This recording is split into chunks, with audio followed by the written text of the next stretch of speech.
Katrina Hindmarsh from Dowdeswell's Delphiniums. Today I want to show you some tricks for how to get the best out of your delphiniums from the first flowering.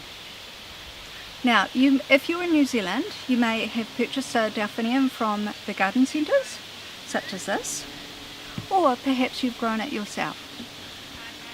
What you will find is that the delphiniums want to, as they grow longer and taller, they just want to go all the way up.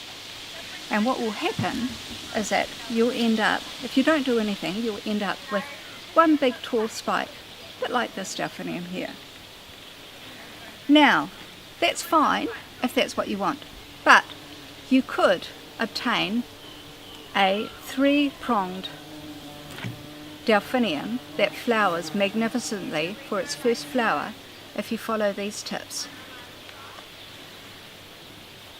So, in order to achieve this rather than this, what you need to do with your delphinium plant is to chop off its head.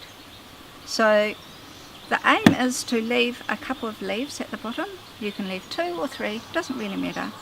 Then you take the head and you literally just snip it off like this.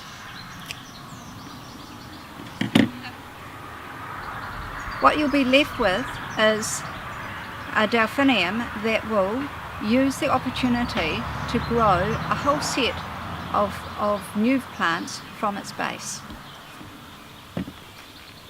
I have a couple of examples here which we have done the same procedure to. This one is Sweethearts, and you'll see that it's come away from the base quite nicely. Here's another one which is Purple Passion, once again sprouting out from the base. And what happens is once you get the head of the plants growing out, you would then trim back the base of the previously cut stem. One thing to bear in mind is that the delphinium varieties do things at different times, and so some are faster than others, and this is just a natural progression. So what we've done is that we've snipped off the leader of all of these 3 delphiniums, and you can see they've got different growth.